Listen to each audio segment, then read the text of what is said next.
Hello students, क्या आपको PT academic speaking retail lecture में दिक्कत आती है? आज की वीडियो में मैं आपको अपना रीसेंट एक्सपेरिमेंट शेयर करने वाली हूँ। मैंने रिसेंटली पीटी एकेडमिक का एग्जाम दिया। मैंने स्कोर किया 86 आउट ऑफ 90। मैंने एक स्कोर कैसे लिया है और कैसे आप भी इस स्कोर को अचीव कर सकते हो, आज की वीडियो में मैं आपको दूंगी टिप्स, ट्रिक्स, और मैं टैम्पलेट भी शेयर करूंगी जो मैंने अपने रियल एग्जाम में शेयर किए।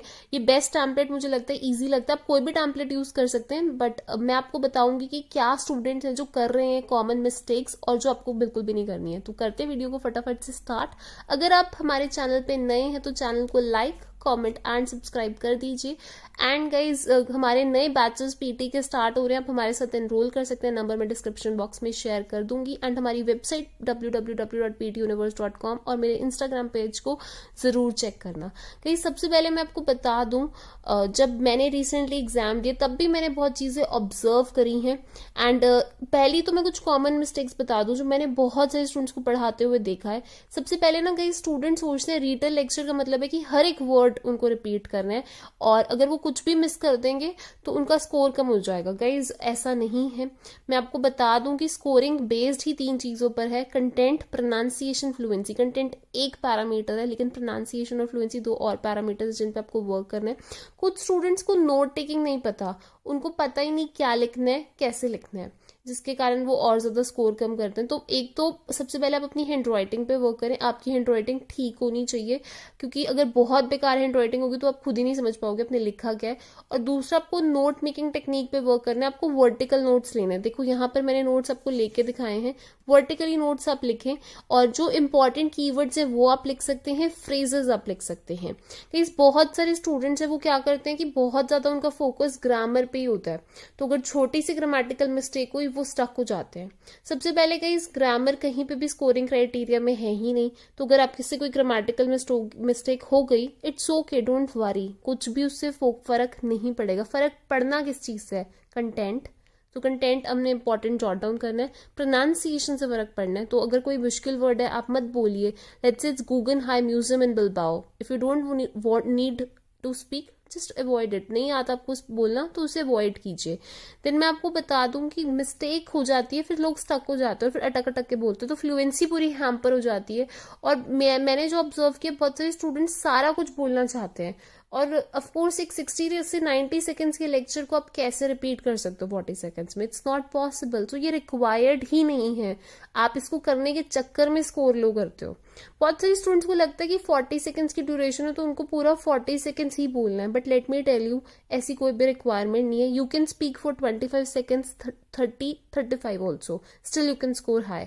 सो आप कम बोल के भी अच्छा स्कोर कर सकते हो, लेकिन आपको मेक श्योर करना है क्वालिटी आंसर आप दीजिए। सबसे पहले मैं बता दूं कि गाइस, जब आप कीवर्ड्स लिखेंगे, जब आप अपने नोट मेकिंग लेंगे, ये एक 3 पार्ट्स में डिवाइडेड है ये टास्क। सबसे पहले लेक्चर प्ले होगा, तब आपको नोट्स लेने हैं। उसके बाद आपको 10 सेकेंड्स का ब्रेक मिलेगा, मतलब 10 सेकेंड्स होते हैं लेक्चर, मतलब आपकी रिकॉर्डिंग होने से पहले। और उस टाइम पे आपको करना क्या है? नोट्स को गो थ्रू करना है। फिर भी स्टूडेंट्स लिखते रहते हैं नोट्स, उनको लगता है कंटेंट ही सब कुछ, और वो टाइम एक्चुअली होता है कि जब आप अपने कीवर्ड्स को अच्छे से देख लो और थोड़ा माइंड मैपिंग करें कि आपको अपने आंसर को बोलना कैसे है। तो don't write in those 10 seconds. आप जब मतलब इंपॉर्टेंट पॉइंट्स जॉट डाउन करेंगे तब भी मेक श्योर कीजिए कि आप एक एक वर्ड मत लिखिए। जैसे यहाँ पर आप देखिए, मैंने आपको एक एग्जाम्पल ही दिया है। Important points, keywords, dates, place, number, adjective plus noun, adverbs, कुछ भी हो सकता है। सिंबल्स यूज कीजिए। इंक्रीज है तो देखिए, डिक्रीज है तो ये यूज कीजिए। एब्रीविएशन यूज करिए, जैसे मिसेस रुबीना कोहली RK लिख दिया। एब्रीविएशन यूज करने की कोशिश कीजिए और नोट्स वर्टिकली लीजिए। बहुत सारे ना स्टूडेंट्स हैं वो एक पैराग्राफ बनाते हैं, जैसे इस तरीके से अगर आप नोट लोगे तो आप जल्दी जल्दी में लोगे तो ऑफकोर्स आपकी राइटिंग क्लियर नहीं होगी, तो मैसअप कर दोगे। तो आई होप आपको क्लियर है कि क्या स्टूडेंट्स कर रहे हैं, अब आपको क्या नहीं करना है। अब मैं आपको अपना एक्सपीरियंस शेयर कर देती हूँ। जब मैंने पीटी एकेडमी का एग्जाम दिया, मुझे 2 रीटेल लेक्चर आए थे। एक सिंपल लेक्चर था और उसके बाद एक वीडियो लेक्चर था। अगर एक बात मैंने बहुत और कॉमन देखी, कभी कभी वीडियो लेक्चर फर्स्ट आ जाता है क्योंकि डिस्क्राइब इमेज के बाद आता है और हम एकदम से जो है इंस्ट्रक्शंस रीड नहीं करते और हम इसको डिस्क्राइब इमेज ही समझ लेते हैं, एंड देन वो पूरा टास्क खराब हो जाता है। तो सबसे पहले इंस्ट्रक्शन जरूर देख लेना। वीडियो लेक्चर्स आते हैं एंड वीडियो लेक्चर से कंफ्यूज मत होइएगा। उसका भी जो प्रोसेस है उस टास्क को अटेम्प्ट करने का वो बिल्कुल सेम है। अब मैं आपको अपना टैम्पलेट बता रही हूँ कि कैसे करना है, मैंने क्या टैम्पलेट इस्तेमाल किया, लेकिन मैं सबसे पहले आपको चीज़ बताता हूँ, आप कोई भी टैम्पलेट यूज़ कर सकते हैं। स्टूडेंट्स क्या करते हैं, बहुत सारे टैम्पलेट्स इकट्ठे करते रहते हैं, बदलते रहते हैं। पहली बात तो ऐसा भी नहीं है कि आप कोई भी टैम्पलेट आपको गारंटी नहीं करता कि 90 आएंगे, अनटिल एंड अनलेस आपको नहीं पता टैम्पलेट को यूज़ कैसे करना है, आपको वे ऑफ स्पीकिंग ही नहीं पता, इंसर्शन ऑफ कीवर्ड्स ही नहीं पता, कीवर्ड्स ही नहीं पता, और आपको सबसे ज़रूरी बात यही नहीं पता कि जो आप आंसर दे रहे हो क्या वो सही है in terms of the parameters on which scoring हो रही है। तो ये कोई भी ऐप भी आपको नहीं बताएगी, बहुत सारी ऐप्स पे जो है आपको स्कोर आएगा, गलती नहीं बता पाएगी आप। दैट्स वाई कोचिंग बहुत इंपॉर्टेंट है, जहाँ ट्रेनर आपको पर्सनली गाइड कर सके, मिस्टेक्स बता सके। क्योंकि मैंने बहुत सारे स्टूडेंट्स को देखा है 4 बार 5 बार 6 बार 7 बार पीटी अटेम्प्ट करें हैं। पीटी इज वन एग्जाम जो आप फर्स्ट अटेम्प्ट में क्लियर कर सकते हैं, and we at PT universe believe that first attempt is the last attempt. तो टैम्पलेट मैंने क्या पीटी अकेडमी के एग्जाम में रिसेंटली यूज किया है, एंड ये देखिए क्या टैम्पलेट है गाइस, बहुत सिंपल टैम्पलेट है। The lecturer was mainly discussing, he also provided information about various aspects. First and foremost, he was discussing. He then talked about. He also highlighted the significance of the fact, which includes. Overall, it can be concluded that the lecture is having crucial information about, which is strongly supported by important facts and figures. अब सबसे पहले मैं आपको बता दूं, जहाँ dashes हैं वहाँ आपको कीवर्ड्स इंसर्ट करने हैं। कीवर्ड्स वो इंसर्ट करने हैं जो कि आप कैच कर पाएंगे एंड जो आपको प्रोनाउंसिएशन जिनकी पता है। अब गाइस कभी कभी कीवर्ड बोलते हुए स्टूडेंट्स क्या है, the lecturer was mainly discussing, इतनी रोबोटिक तरीके से इतना फास्ट नहीं बोलना कि वो ऑडिबल ना हो, अंडरस्टैंडेबल ना हो। आराम से बोलिए, the lecturer was mainly discussing modernism and art, इस तरीके से क्लियरली बोलिए।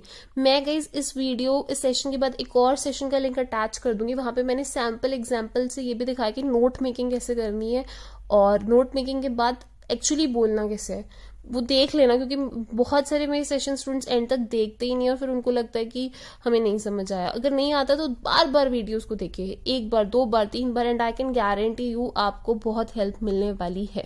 सो ये आपका टैम्पलेट है, ये मेरा टैम्पलेट जो मैंने इस्तेमाल किया। आप कोई और भी टैम्पलेट जो है यूज करें उसको कमेंट सेक्शन में कमेंट बिलो कर देना। एंड टैम्पलेट आप कोई भी यूज कर सकते हैं, प्रोवाइडेड आपको टैम्पलेट जो है हेल्प करे फ्लुएंट होने में। ठीक है, कुछ टैम्पलेट्स होते हैं जो कि उनमें बिल्कुल भी स्पेस नहीं है कंटेंट के लिए, तो ऐसे भी टैम्पलेट्स मत यूज कीजिए क्योंकि कंटेंट के भी 5 नंबर है। कुछ टैम्पलेट्स ऐसे हैं जिनमें बहुत कम लिखा हुआ है, लेकिन अगर आप फ्लुएंट नहीं, अगर आप ज्यादा नहीं बोल पा रहे हैं तो वो आपको जो है प्रॉब्लम कर सकते हैं, क्योंकि आप फ्लुएंटली बोल नहीं पाएंगे और फ्लुएंसी नहीं होगी तो स्पीकिंग का स्कोर कम आएगा, और स्पीकिंग का स्कोर बहुत ज्यादा स्टूडेंट्स का नहीं आ रहा है जो रीसेंट स्कोर कार्ड्स आ रहे हैं। सो टैम्पलेट क्लियर है सबको? कोई डाउट है तो बताइए। कीवर्ड्स पता है आपको कैसे इंसर्ट करने? The lecturer was mainly discussing modernism and art. He also provided information about various aspects like architecture, building, museum in Bilbao. इस तरीके से कीवर्ड्स को आप इंसर्ट करते जाइए जहाँ डैशेस हैं। फाइन, सो ये था टास्क। अब ये मैंने टैम्पलेट खुद भी अपने रियल एग्जाम में यूज किया है। And let me tell you one thing, जब लेक्चर एग्जाम में प्ले होता है तब आप नोट्स ले रहे हो, कोई बोल रहा होगा, शोर भी होगा, नॉइजी एरिया में प्रैक्टिस करने की कोशिश कीजिए ताकि आप नोट्स ले सकें। बहुत सारे स्टूडेंट्स के गाइस लिसनिंग स्किल्स बहुत वीक होते हैं, एंड अगेन मैं आपको बता दूं, लिसनिंग स्किल्स अगर आपके अच्छे नहीं तो आपको सुन के समझ नहीं आएगा, तो फिर आप कीवर्ड्स कैसे लिखेंगे? So you need to work on listening skills, और इसके लिए आप टेड टॉक्स बीबीसी को सुन भी सकते हो, या फिर आप एक काम कर सकते हो कि रीटेल लेक्चर सुन के कोशिश करें नोट मेकिंग की, और अपने टीचर से चेक करवाएं कि आपके नोट मेकिंग ठीक है नहीं। हम तो पीटी यूनिवर्स की ऑनलाइन ट्रेनिंग में स्टूडेंट्स के नोट्स चेक करते हैं, एंड हम मेक श्योर करते हैं कि स्टूडेंट्स जो हैं वो इंसर्शन भी सीखे। नाउ मैं एक चीज आपको बता दूं कि स्टूडेंट्स करते क्या हैं, बहुत सारे स्टूडेंट्स ना टाइमर नहीं देखते हैं, they close their eyes and 3 second से लंबा पॉज ले लेते हैं, मतलब जब 10 सेकेंड्स का गैप होता है। तो आप अपना हमेशा ध्यान रखें, टाइमर को आप ध्यान रखें। सेकेंडली, पॉज जो है वो 3 सेकेंड से लंबा कभी भी आपको लेना नहीं है। फाइन, जैसे ब्लू बार देखता रिकॉर्डिंग, जस्ट बोलना शुरू कर दीजिए। And apart from that guys let me tell you one more thing, हर एक कीवर्ड मत इंसर्ट करने की कोशिश कीजिए, क्योंकि कुछ लोग 40 सेकंड्स बोलने की कोशिश कर रहे हैं लेकिन अटक अटक, जैसे the lecturer was mainly discussing modernism, इतनी फास्ट स्पीड से बोल रहे हैं। कुछ लोग the lecturer was mainly discussing, ये भी गलत है। आप आराम से नहीं बोलिए, आप बहुत धीरे भी मत बोलिए, बहुत तेज भी नहीं, मॉडरेट स्पीड पे बोलिए, एंड उसी के साथ आप ये भी ध्यान दीजिए कि क्वालिटी आंसर आप दीजिए, it's not at all necessary 40 seconds तक बोलना है, ऐसा कहीं पे भी नहीं कहा गया है। और गाइज एक लास्ट चीज मैं आपको और बता दूं कि आप जो है गाइज रीडर लेक्चर में एक टैम्पलेट जरूर याद कर लीजिए। आप बिना टैम्पलेट के भी इस टास्क को अटेम्प्ट कर सकते हैं। मैंने टैम्पलेट ये वाला यूज किया था अपने रियल एग्जाम में। आप बिना टैम्पलेट के भी इसको अटेम्प्ट कर सकते हैं, लेकिन एक टैम्पलेट में स्टूडेंट्स को रिकमेंड इसलिए करती हूँ कि कभी कभी एग्जाम में लेक्चर बहुत छोटा होता है एंड एक अप्रोप्रिएट स्ट्रक्चर नहीं होता स्टूडेंट्स के पास, क्योंकि बहुत सारे स्टूडेंट्स वो कहते हैं कि हम बिना टैम्पलेट के अटेम्प्ट करना चाहते हैं। तो I think you should be handy with the template because some lectures are very fast, some lectures are very very very short also, so आप अपने आंसर को एक क्वालिटी आंसर दे सकें।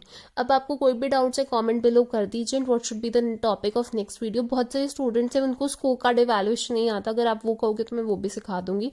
So thank you so much for joining in today's lecture. I hope आपको reader lecture में कोई doubt नहीं रहेगा।